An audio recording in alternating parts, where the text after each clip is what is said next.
our next talk will be held by Marianne, who is also a PyLadiesBerlin member. And she will dive more into the psychological part of open source and about the community part and what open source does to the community and how does it reflect back on the projects. So I'm very interested and curious how you're going to approach this and what we will learn from you. So Marianne, the stage is yours. And I'm going to stop sharing and talking. I'm going to talk a little bit about, this is more both into the aspect of like the developers that are working on the open source community and the people who are contributing to it, and how to build better communities, because you can't do it by yourself. And I stole this term behaviorism from psychology. Behaviorism is a look on psychology that tries to explain human actions, but he uses both sociology and history and a bunch of other areas to try to understand why we do things. And I stole it from there because I like to think I'm doing something similar for this talk.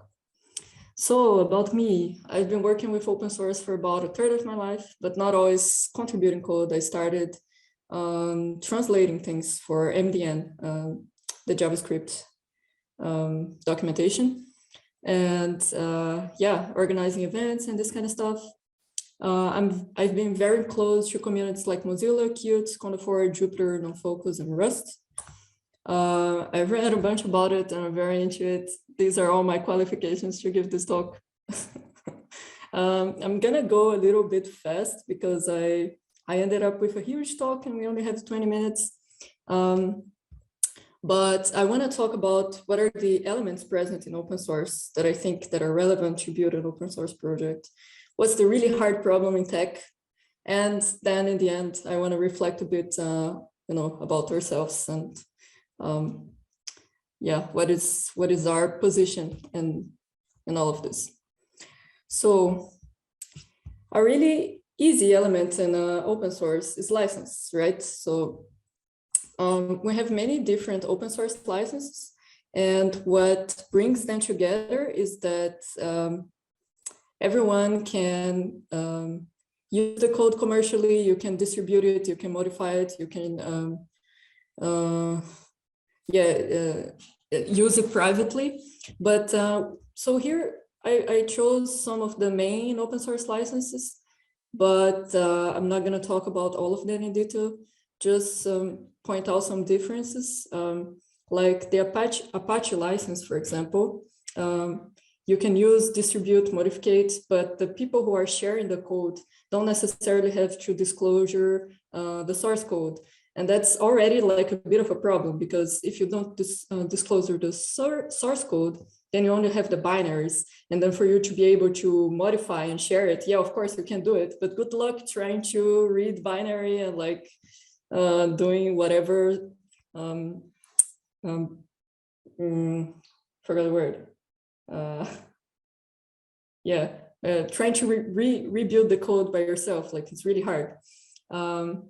So that's an open source license, but it's very different from the GNU license, for example, which is a license that says that you have to disclosure the open source code. And every time you include something that's GNU on your code, then your code is automatically GNU. So that's spreading the license everywhere, right? So if you use a little bit of GNU, then okay, now your code has to be GNU GPL license too. So that means that's only gonna grow this kind of code that you have to distribute, disclosure, the source code, and all of the other rights that are inside the GNU. So you might have heard about this thing called LIBRE software and free software. And is that open source? Stallman and the Free Software Foundation people would say no. Even though you can use, study, share, and improve.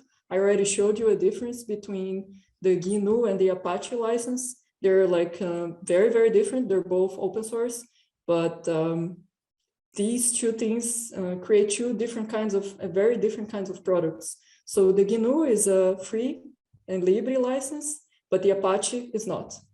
So the difference between open source and free software is that open source is a developed methodology and free software is a social movement. Even though both of them are distributing software freely, there are many differences on what are the intentions behind it. Like, for example, free software is very related to privacy. So license. So that's one ingredient, but I'm gonna walk you through on why I think it's not enough to have a open source community, or at least a good one. So here we have Android, for example. Android is open source code, and every year or so, Google releases the new version of Android out in the world. And when this project started, it was actually really bad. There was no documentation, just a blob of code, and I think that's really bad. But nowadays we have the code, we have docs, and it's actually really nice docs. There's a bunch of stuff, it's very complete. But one thing that's really, really bad is their issue tracker. Like I tried for a couple of minutes to try to find where all of the issues are, but I can't really, like I can only see my own screen of the issues I created myself. And so I see this system really bad because it doesn't provide the communication with the users and the other users, for example. I can't really search for issues that are open by their title, for example, and that's really bad. And you don't really have a channel of communication with the Google developers that are working on this project. So I see this as just a place for you to issue problems to Google, and then they look it up and maybe they'll answer you, maybe not. So that's one problem with this, like they have an open source license, but there's no community around it. And another example is Tesla. Tesla uses Linux on their cars. And you can see here, they were obliged to open source it because Linux uses the GNU license. So as far as I understood, for a couple of years, they were using the GNU code illegally, like without open sourcing it. But then whatever happened, and then they had to open source it. And then they open sourced it 2 years ago. And all of the modifications happened 2 years ago, and there's no community around this project. It's impossible to open a new issue. The pull request that exists here is a person or like changing their README. And there are a few forks, and I don't know if there are communities around these forks, but there is no community around the project. Like there's no one talking to anyone, there's no developing happening. The last thing that happened was 3 years ago. So that makes me think that another very important thing about open source is communication. So there's this really famous book called The Cathedral and the Bazaar, which is this guy, Eric Raymond, is looking into the development style of Linux, and he wrote a book about it. And this is the next example. So we're going to talk about Linux and GNU. And then what this book is about is creating a parallel, not a parallel, like seeing the differences between the Cathedral and the Bazaar development styles. So the Cathedral style is a style like it's very, it's as if you were building like a huge cathedral, like a magnificent thing that you will only accept a new issue if it has gone through like many layers of people. Oh, I'm checking your code, and okay, now you can, like after weeks, your little bit of code gets in. And the contrast is the Bazaar style, which is, I'm using this and I found this functionality and I could fix it. I found this bug and I fixed it. Here, have it. And then you, oh, great. You just grab it and don't look so much into it and just add to your code and release it next week. So these are the two different styles. And the style that Linux uses is the Bazaar style. So yeah. So other things that this guy talks about is like how users are relevant. So he's really looking into communication, right? And he's really like interacting with the users and accepting their stuff. And like another thing he really puts into the spotlight in this book is like let go your ego and like don't lower your ego, listen to what your users are saying, incorporate their ideas. And there are a few problems with this book. It's a really old book, it's from 1999. But the main issue here, because today I'm gonna talk mostly about community, is that they have no attention to code of conduct. And then I'd like to highlight a few important people in the Linux and GNU ecosystem. So there's like these three people: Raymond, which is the guy who wrote the book; Stallman, which is the guy who created a bunch of stuff with GNU and is the main voice of the free software movement; and Linus is the guy who started the Linux kernel. Okay, so I'm gonna read out to you one of the things that Raymond said, for example. Police who react to a random black male behaving suspiciously, who might be in the critical age range, as though as he is a near imminent lethal threat, are being rational, not racist. Here is a video about Linus, about a user of Linux, talking to Linus in a conference. Can you hear this? You can't? No. I have no idea how to make this. Okay, so I'm gonna tell you what he says. He says, I'd like to ask you a question. What do you think about a community that the main person in this community, which is Linus, tells to their contributors that they should be I don't know how to say this word. They should be aborted. And he's amazed on how he's not dead, because how could he find food? Because he's so dumb. So he wrote that on the emailing list for his contributors. But actually, I have to say that Linus actually apologized, I think 4 years ago. He apologized for being, so rough and saying this kind of stuff. But anyways, he went on with this with for a lot of years. And Stallman, he has been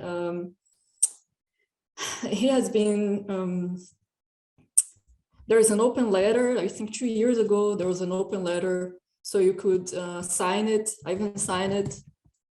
So you could ask to remove him from the Free Software Foundation board, because there was this scandal that he was kind of defending someone that was a pedophile. And he has many issues with how he treats women and how he respects people. In this letter, there's some links to this stuff. But yeah, so my point here is, okay, these people have the right licenses, right? And they're doing communication right. This guy wrote this book, and this book is like, everyone who is really into open source, like, oh, okay, this is the right way and whatever. But then you have this kind of people. And if you're giving away your time, would you like to work with this kind of people? Would you like to work with people who are doing this kind of stuff? So my next point is that a very important ingredient to have an open source community, an open source project, is having community. So that brings us to the second hard problem, to the second topic, which is the really hard problem in tech, which might be this, but I don't know. I'm talking mostly about people, and in this talk, I'm only going to talk about community and a little bit about the individual in the end. So there are two ways to organizing a community. It can be either liberal or authoritarian, and by that I mean like the way people are, going about this, like the organization. So a liberal community is really good because it can be versatile. It can be very rewarding, just because you make a contribution, then your contribution gets in fast, and that's like the style that they had on the Bazaar and the Linux style. But the problem with that, if you're Linux users, is that this might be very broken, especially in the past. Nowadays, Linux is fine. But another thing is that you cannot ensure a code of conduct on this kind of community, and that brings problems like these people that we just saw. And you can also have an authoritarian community. The good thing about it is that, it's slow to contribute. Yeah, that might be less engaging to people who, developers, like, oh, I have this problem, I have to have this problem for the next 6 months, the next release come. But then the good thing about it is that the code is not so broken anymore, so it's trustworthy. And the other good thing about it is that you can have rules, like you can ensure a code of conduct, and then this kind of stuff that we just saw wouldn't happen anymore.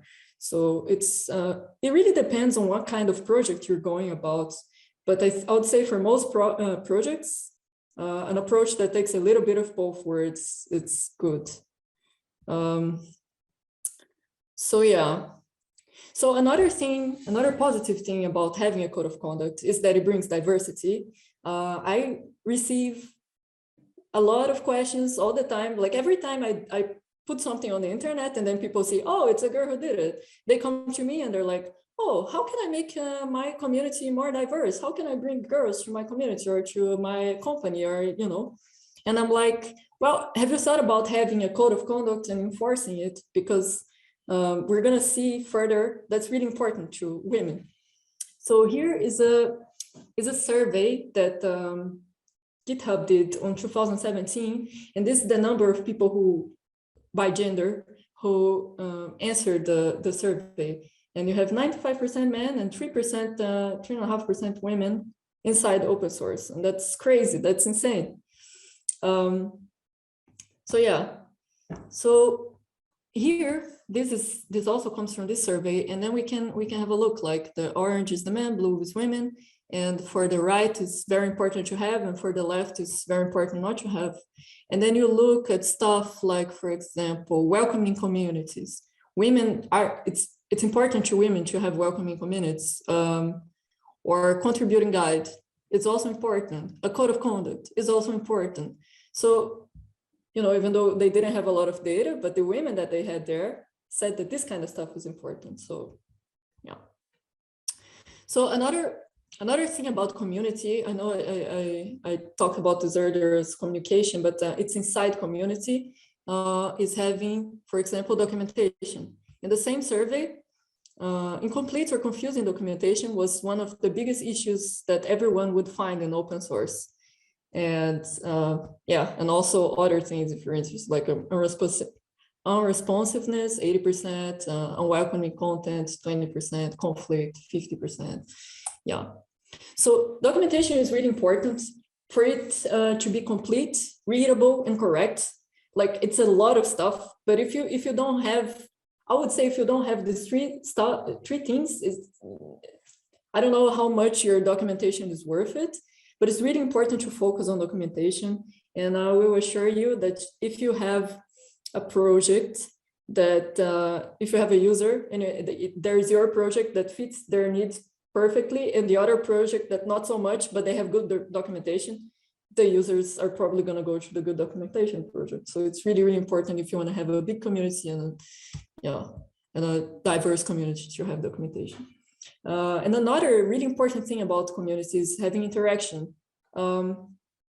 So usually there are companies behind open source projects, and then you have the company chat, and you have closed meetings. And I think that's really bad, because sometimes you go to the chats because you want to have ask a question or just check if the community is active. And maybe it is, and maybe it is very active. But then if everyone is using closed stuff and discussing everything on the closed, then how are people going to see this? And I see that a lot. So I think it's really important to discuss things on the open if you're an open source maintainer, and use issue trackers that are much better than chats, actually, because the information is there forever. Yeah, holding events and open meetings, open mailing list. So this we're not gonna go through. Okay, so that brings to my last part, which is the individuals reflecting on yourself. So open source is ultimately about we as individuals connecting with others, right? It's not possible to do open source alone. You have to have two people at least. So in this context, it's important that you work and consider the other person, they're just humans, just as you are. So you being hurtful to them will end up hurting you in one of two ways. First, causing pain to you is ultimately causing pain to others, ultimately causing pain to yourself. And we cherish positive interactions, and we suffer with the negative ones. But the second point, in case you don't really care about others, is that if you're hurting someone that's the maintainer of the project or something like that, then you're not gonna get whatever, like the chances that you're gonna get whatever you wanted are way smaller. So be nice is an important rule. And what are some things that you can do? For example, if you want to contribute to open source, but maybe you don't have like the time, right? Because maybe you already have a full-time job. So what can you do? You can inquire your company and say, hey, we're using this open source project here, and we need this feature. So it would be nice if we could work it and share it on the open, for example. Or just, and there are many benefits to this. First, you'll be closer to the maintainers, and then maybe you can align your company's ideas with the project's ideas, and then you're going to have an open source project working for your company, right? So that's nice. Another thing you could do is mentorship. So just like Maren said, that the guy from SciPy helped her and mentored her, and now she's like advertising about SciPy and saying like, oh, it's a nice community, come. And I would say it's one of the best ways of bringing people to tech, because it's one of the best ways to start in tech, because you start with a portfolio. I started like this, contributing to tech because people helped me.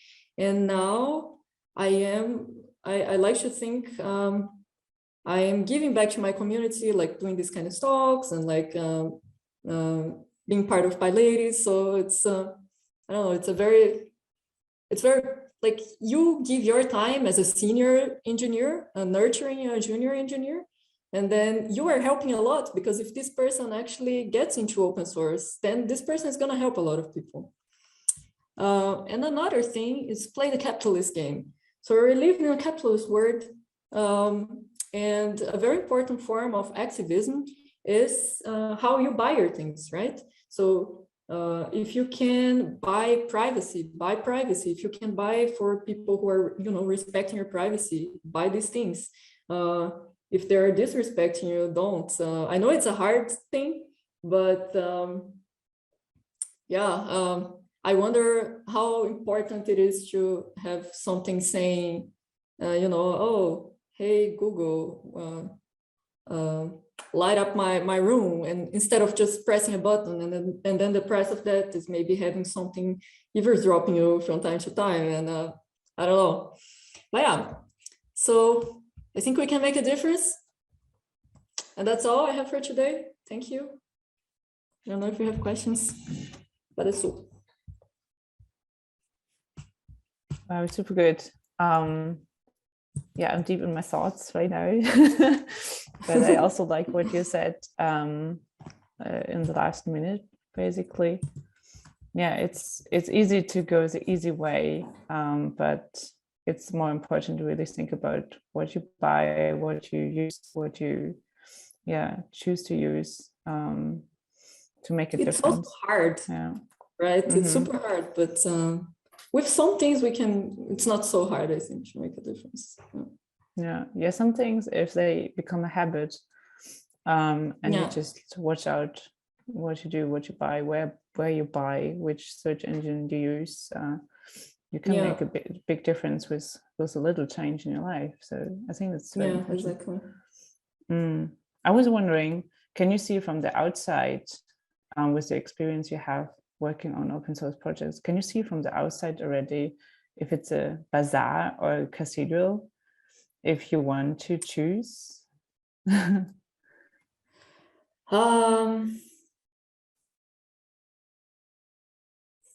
Yes, I think so.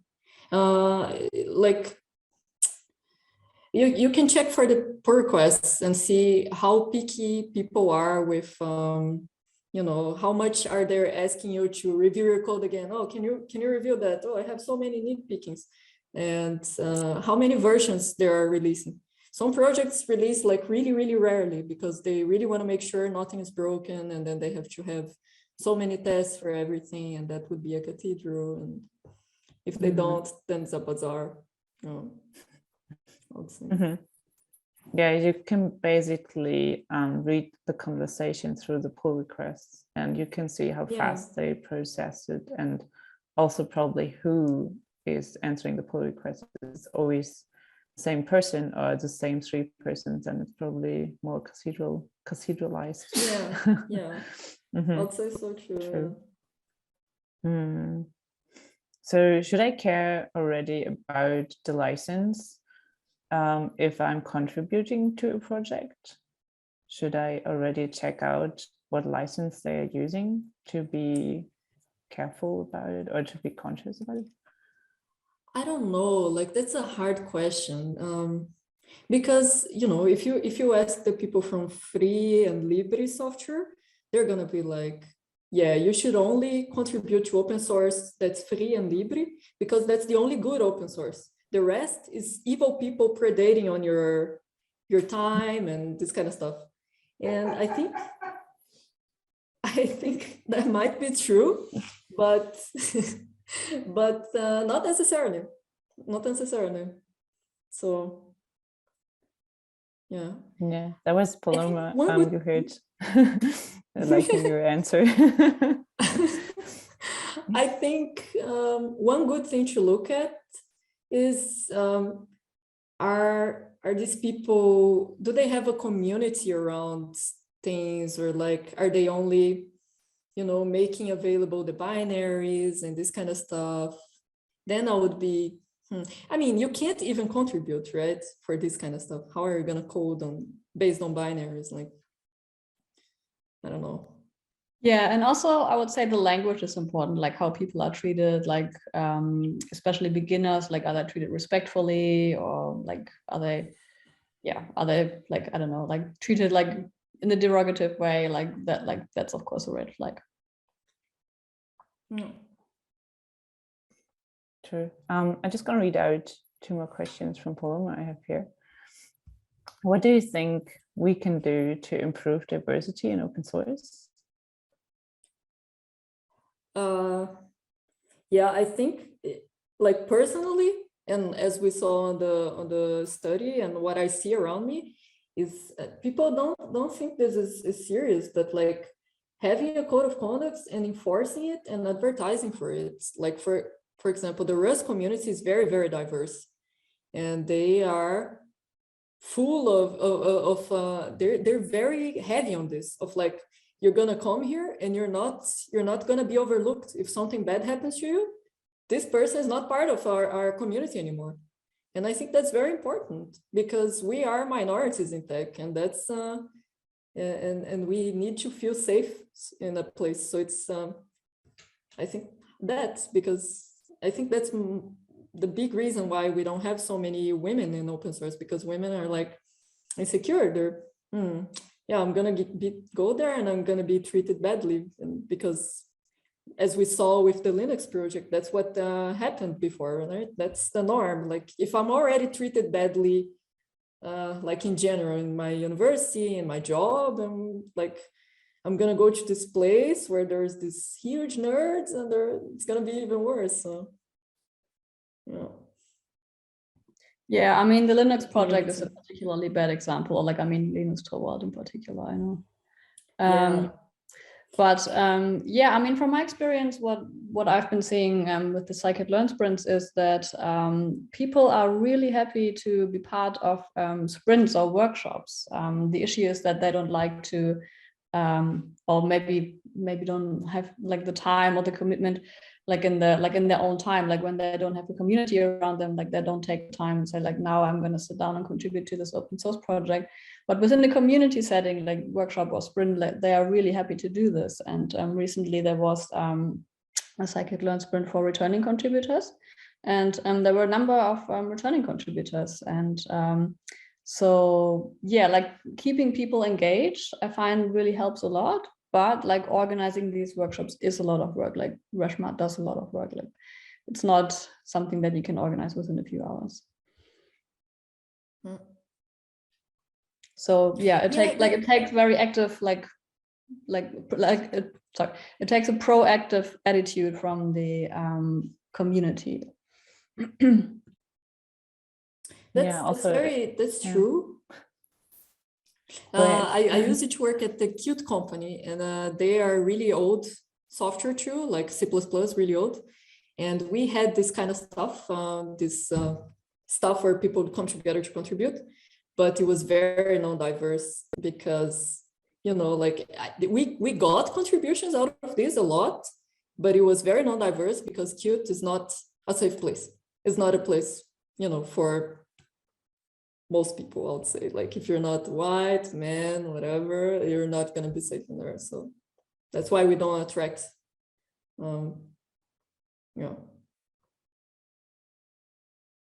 Yeah, I was wondering if you say that our community is very good on diversity, I think it needs a lot of manpower also to enforce it basically, or to make sure that it's watched over, the project is watched over. I think once it's done and everybody on the community is aware of it, you will probably have it easier because everybody is making sure that the code of conduct is fulfilled and everybody is watching over everybody else. But in the beginning, it probably needs a lot of manpower, woman power to do this. And that's probably the hard step. Yeah. And also, I have another question here. I'm just going to read out, got lost in the chat a bit, I think. How do you think open source will change if we achieve to be more diverse? And I also would like to start as a discussion, so feel free to also say something about it if you have some thoughts, everybody. So, well, first, I think everyone would contribute, you know, get good things out of it, because we have a lot of people who are diverse and are not inside open source, but there are software engineers. I see a lot of women. I see a lot of diversity in software engineering, but I don't see as many diversity in open source. Like I've been working with open source like for the last 2 years. I've been working in Qt and in Jupyter ecosystems, and I saw like 2 or 3 women contributing. And that's like, well, but I know more women than that, right? So I think first if we bring more diversity, we're gonna have more people, and then we're gonna have better codes and more open source, and that's great.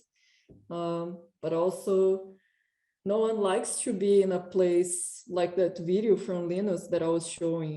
The end of the video is like, firstly, Linus, he doesn't apologize. He just says like, you know, I had a rough childhood, and then people should just endure it. And then everyone is like in silence, and the guy who made the question is like, no, but I think that's wrong and stuff. And he says something countering this, and then everyone applauds, you know? So I don't think anyone feels comfortable in an environment like this. Like, I think we need diversity, and we need like, because that creates a good environment, an environment of acceptance of like, oh, I can make mistakes, you know, I don't have to be perfect, and that's gonna benefit everyone, like, you know. Yeah, and I would like to add that I think that when projects are more diverse, they're also more accessible, especially people from underrepresented groups. They know the barriers. Like, I mean, for example, I know the barriers that I have been facing that many women don't face. Like, for example, 50% of the women, this is statistics that I got from Women Who Code, are self-taught. Like, they have never received a formal IT education, whereas a lot of men have. And then another 25% learned like on the job, or like it was also sort of like self-taught. I forgot the category, but it was 75% of women not having received a formal IT education. And so, like, when you don't come with that background, it's a lot harder to get into open source. And so when you come from that background, you depend on a good documentation. And then also what I see with a lot of men is that they wanna establish themselves fast, you know, like they they don't want to do documentation. They want to contribute a feature, and then, you know, they are the cool guys. Whereas women and like in general underrepresented groups of people in tech, they're more willing to do documentation, and like they're more willing to take on the supportive role. And like the more people there are to take on the supportive role, like the more accessible projects become to like a wider group of people. Yeah, also I think it's a good step to start. I would just feel more safe to start with documentation, and it's just an easier entrance. But you make me think about, if you say like, yeah, if you contribute something spectacular because you want to be seen, that this is kind of a character trait. I don't know. Yeah, but it's an interesting thought, I think.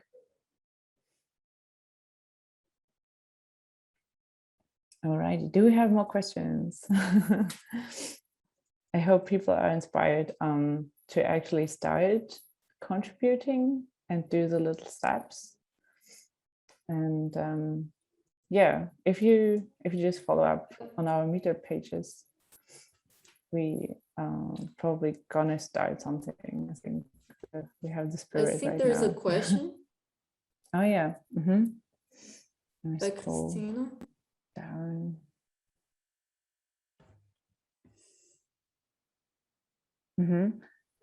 So Christina is saying hi.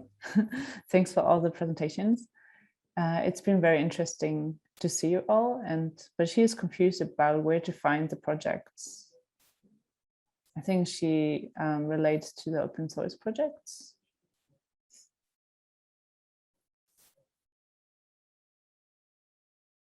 I think Martin. Yeah, maybe I'll start by answering the question with on GitHub. Maybe that's actually that we didn't make clear. So yeah, most open source projects are on GitHub. Like, I mean, is that the question, or like, I mean, hi, I'm Christina. Yeah, that was the question, where we can find the projects and how can we start contributing on them. And yeah, you said that they are to find in GitHub, all of them. Okay. And it's on GitHub, just PyLadies, what you sent before. I don't know, because GitHub is like very big, so I don't know where to find them in GitHub. Maybe you can send again the link or explain for people that has no idea about GitHub and maybe the first steps to get there. We two thoughts just pop into my head. We do have some things on our PyLadies GitHub, but I think no links to open source projects. But oh yeah, Jessica just posted something. It's pretty cool. I think if you check out like the project or the frameworks you use in Python, like NumPy or scikit-learn on GitHub, that should give you the right direction. But I would like to hand over on this topic to Marianne or Maren. Another thought I have is like, we do actually had set up the events also to help you get started with GitHub. That reminds me that we could do this again. Maybe after the winter break and the new year, I'm gonna set up something. So that's actually a good point. But I'm gonna hand over on the open source project to Maren and Marianne. Okay, thank you. Yeah, well, first of all, it depends on what you're interested in or where your skills are. So like, I mean, as you said, yeah, GitHub is big, or like it contains a lot of repositories. So I would start by just Googling the project you're interested in, and then GitHub, and then you usually land on the GitHub page. Like, I don't know, does that help? But how can we know which projects are like available? Or so yeah, No, I understood. I can Google the project and then I would find a repository, but I don't know which projects already exist. So I don't know what, I thought that maybe you have like a list of projects that PyLadies are working on, and then with the description, and then maybe a link to the repository. I don't know if you have something like that. Like, how can I know which projects are PyLadies doing?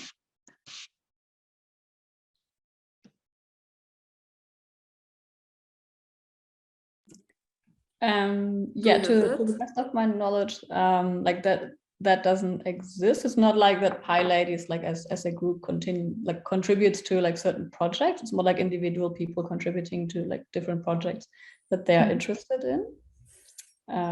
Yeah. Okay.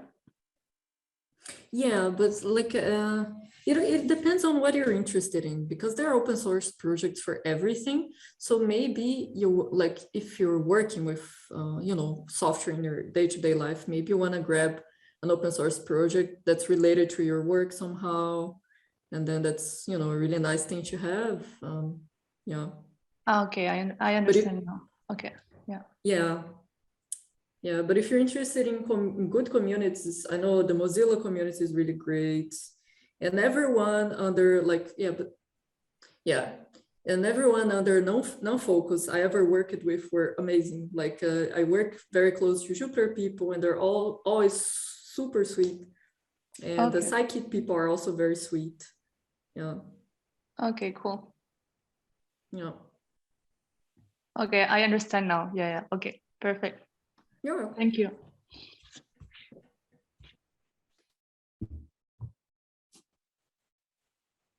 So I'm just gonna check out on the GitHub page the non-focus community and posting it in the chat. Maybe that will be the first step.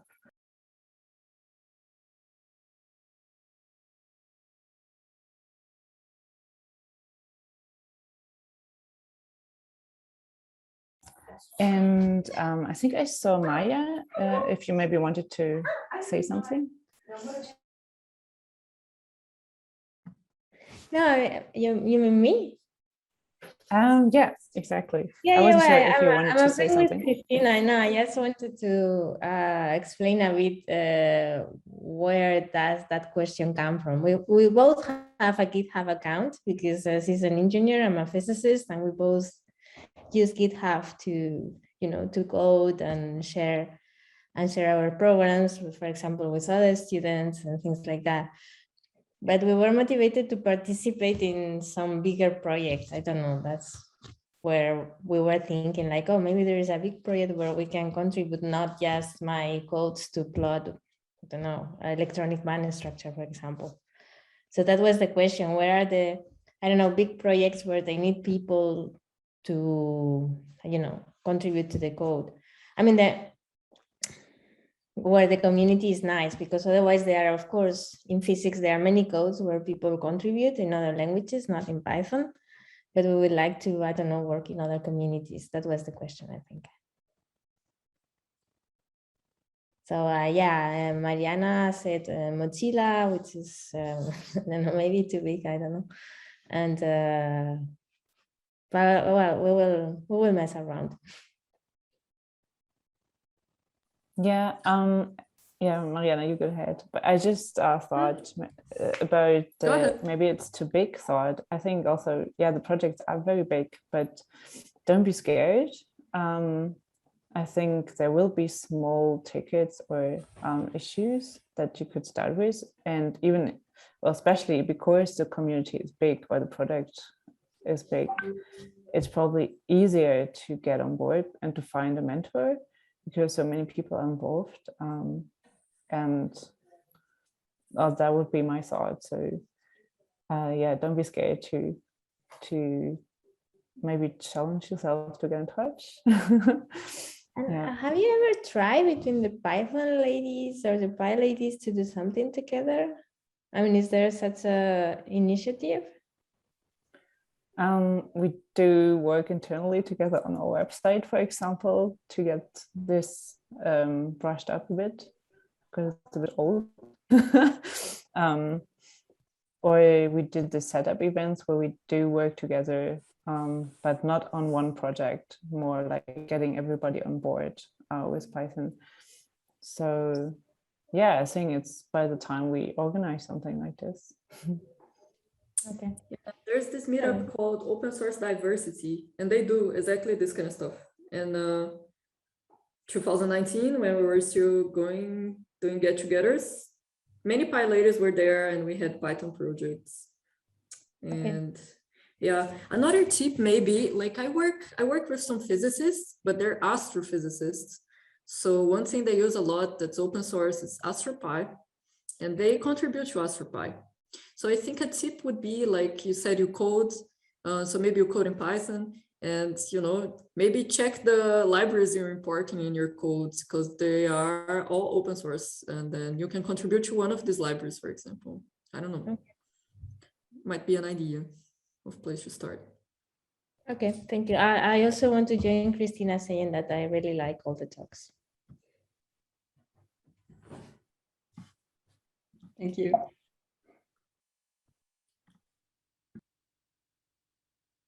Oh yeah, Jessica is saying that they didn't do any meetups.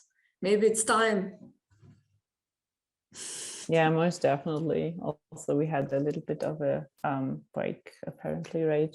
Like everybody with the real life events. I would like to get back into this, and I think it's a good reason to have like a open source contribution session where everybody gets together. Yeah, and maybe also a setup event before if there's questions, but we have to think about the format, definitely. We may gonna ask around in the community Slack channel, because it's also good to get your feedback. How would you actually contribute, or how would you like the event to happen for you to be accessible, easy to get on board? So yeah, I think we're all motivated to do something. That's cool. I like the spirit here. All right. Yeah, if you have any more questions or thoughts, just let them out. We can also, there's a signal group also, Peggy just wrote in the chat. Open source diversity. Okay, nice. Maybe we can share the link in the chat or later on in our Slack channel. But yeah, it was great to have you all on the meetup tonight. It was very cool. All the talks, so many thoughts I have in my head now, and I actually never contributed myself to open source. I think I'm going to do this now, especially before our event that we're hopefully going to have next year. We're going to find out how and when to do this, and hope to see some of you who can make it to Berlin or who are already in Berlin. So yeah, thank you, everybody. Thanks, Mariana and Martin, and Eliza already had to leave because she had to leave the office. We're gonna share the slides and the links and everything, so you can follow up on everything that was said. And we're also gonna share the recording on our YouTube channel. And yeah, I hope you had a good evening, everybody. Thanks. Thanks for organizing it, Heike. Yeah, sure, no worries. I enjoy it. Yeah. And thanks everyone for attending.